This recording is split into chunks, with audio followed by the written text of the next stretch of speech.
Again, we've been given just a few seconds warning here that we're about to hear from the St. Louis County Prosecutor Bob McCullough as to what the decision is of the St. Louis County Grand Jury that has been considering for 3 months now the case of the shooting of Michael Brown on August 9th by a Ferguson, Missouri police officer named Darren Wilson. This grand jury has been given the decision of whether or not that was a criminal matter, and in fact there should be a criminal trial in which somebody should stand trial for that shooting.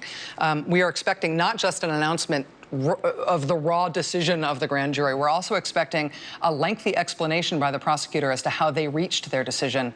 And we're also told that he will then take questions. Let's go now live to Clayton, Missouri. Good evening, and thanks for your patience. I'm a little late getting up here, so I have a statement at the very beginning here, and then we'll be happy to answer some questions when we're finished with that. But first and foremost, I'd like to again extend my deepest sympathies to the family of Michael Brown. As I've said in the past, I know that regardless of the circumstances here, they lost a loved one to violence, and I know that the pain that accompanies such a loss knows no bounds. On August 9th, Michael Brown was shot and killed by police officer Darren Wilson. Within minutes, various accounts of the incident began appearing on social media, accounts filled with speculation and little, if any, solid, accurate information. Almost immediately, neighbors began gathering and anger began growing because of the various descriptions of what had happened and because of the underlying tension between the police department and a significant part of the neighborhood. The St. Louis County Police conducted an extensive investigation at the crime scene, at times under very trying circumstances, interrupted at least once by random gunfire. Beginning that day and continuing for the next 3 months, along with the agents of the Federal Bureau of Investigation at the direction of Attorney General Eric Holder, located numerous individuals and gathered additional evidence and information. Fully aware of the unfounded but growing concern in some parts of our community that the investigation and review of this tragic death might not be full and fair, I decided immediately that all of the physical evidence gathered, all people claiming to have witnessed any part or all of the shooting, and any and all other related matters would be presented to the grand jury. Grand juries of 12 members of this community, selected by a judge in May of this year, long before this shooting occurred. I would like to briefly expand upon the unprecedented cooperation between the local and the federal authorities.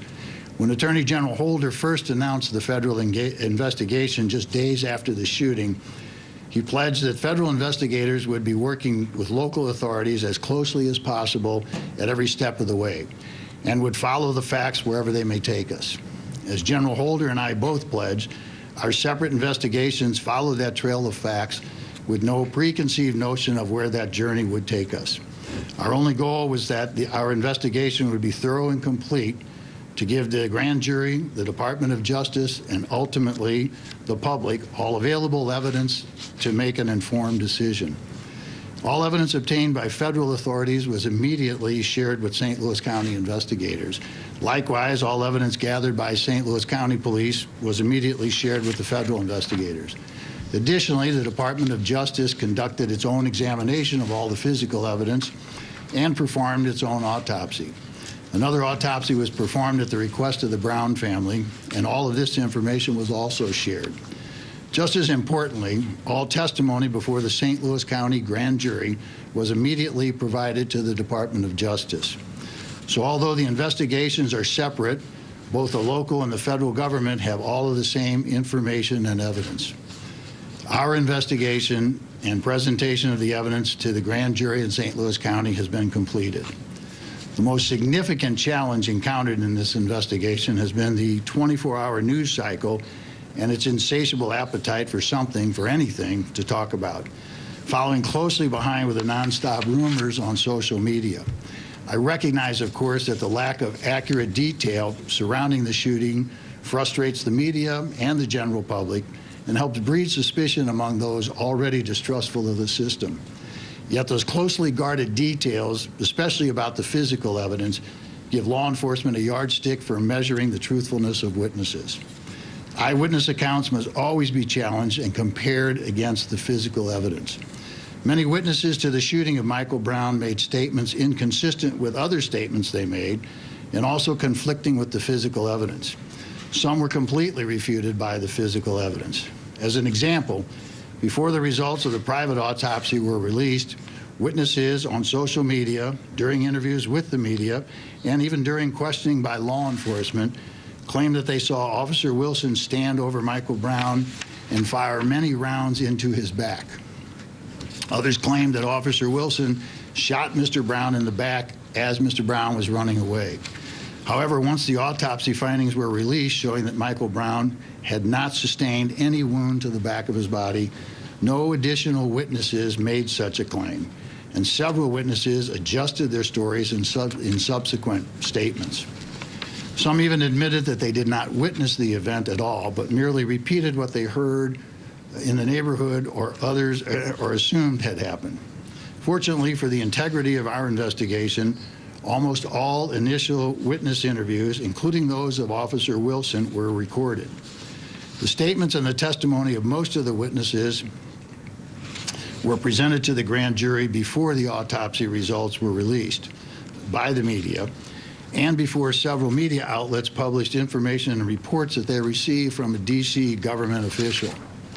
The jurors were therefore, prior to the time that released information going public and what followed in the news cycle, the jurors were able to have already assessed the credibility of the witnesses, including those witnesses whose statements and testimony remained consistent throughout every interview and were consistent with the physical evidence in this case. My two assistants began presenting to the grand jury on August 20th. The evidence was presented in an organized and orderly manner. The jurors gave us a schedule of when they could meet. All 12 jurors were present for every session, and all 12 jurors heard every word of testimony and examined every item of evidence. Beginning August 20th and continuing until today, the grand jury worked tirelessly to examine and re-examine all of the testimony of the witnesses and all of the physical evidence. They were extremely engaged in the process, asking questions of every witness, requesting specific witnesses, requesting specific information, and asking for certain physical evidence. They met on 25 separate days in the last 3 months, heard more than 70 hours of testimony from about 60 witnesses, and reviewed hours and hours of recordings of media and law enforcement interviews by many of the witnesses who testified. They heard from 3 medical examiners and experts on blood, DNA, toxicology, firearms, and drug analysis. They examined hundreds of photographs, some of which they asked be taken. They examined various pieces of physical evidence.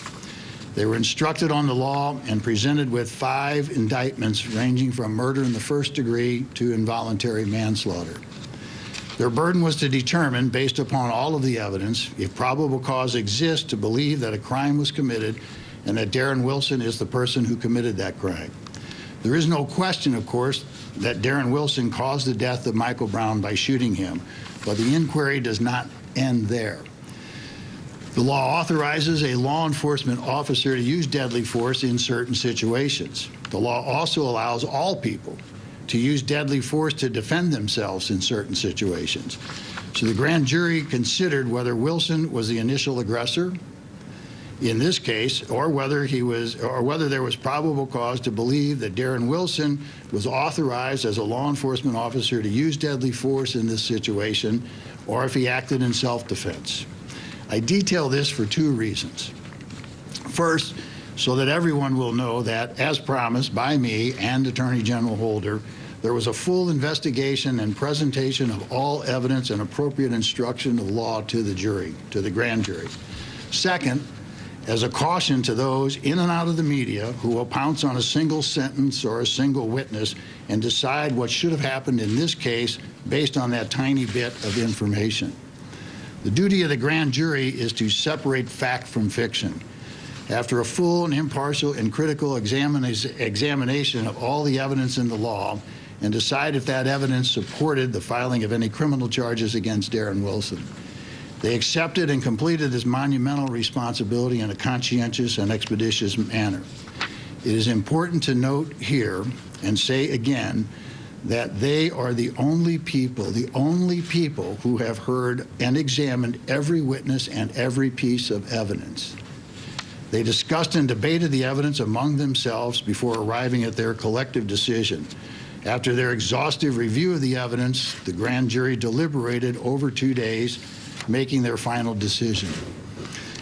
They determined that no probable cause exists to file any charge against Officer Wilson and returned a no true bill on each of the 5 indictments. The physical and scientific evidence examined by the grand jury, combined with the witness statements supported and substantiated by that physical evidence, tells the accurate and tragic story of what happened. A very general synopsis of the testimony and the physical evidence presented to the grand jury follows. Please note that, as I have promised, the evidence presented to the grand jury, with some exceptions, and the testimony of the witnesses called to the grand jury will be released at the conclusion of this statement. At approximately 11:45 a.m. on Saturday, the 9th of August, Ferguson Police Officer Darren Wilson was dispatched to the Northwinds apartment complex for an emergency involving a 2-month-old infant having trouble breathing. At approximately 11:53, while still at the Northwinds call, Wilson heard a radio broadcast for a stealing in progress at a market on West Florissant. The broadcast also included a brief description of the suspect, a black male wearing a white T-shirt who took a box of Swisher cigars. Other officers were dispatched to that store. Officer Wilson remained with the mother and the infant until EMS arrived to transport them to the hospital.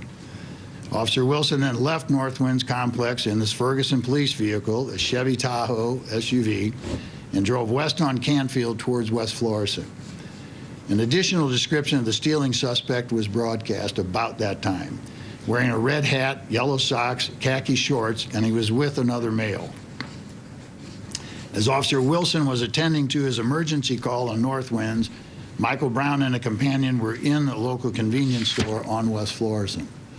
Michael Brown's activity in that story was recorded by the store's security cameras. The video, often played following its release in August by the Ferguson Police Department, shows Michael Brown grabbing a handful of cigarillos and heading toward the exit without paying. As Michael Brown and his companion left the store, someone inside the store called the police. After crossing West Florissant, the two walked east on Canfield in the middle of the street, Mr. Brown directly behind his companion. As Officer Wilson continued west on Canfield, he encountered Michael Brown and his companion still walking in the middle of the street. As Wilson slowed or stopped as he reached Mr. Brown, he told them to move to the sidewalk. Words were exchanged, and they continued walking down the middle of the street. As they passed, Wilson observed that Michael Brown had cigarillos in his hand and was wearing a red hat and yellow socks. At approximately 12:02 p.m., Wilson radioed that he had 2 individuals on Canfield and needed assistance. Officer Wilson backed his vehicle at an angle, blocking their path and blocking the flow of traffic in both directions. Several cars approached from both east and west but were unable to pass the police vehicle. An altercation took place at the car with Officer Wilson seated inside the vehicle and Mr. Brown standing at the driver's window.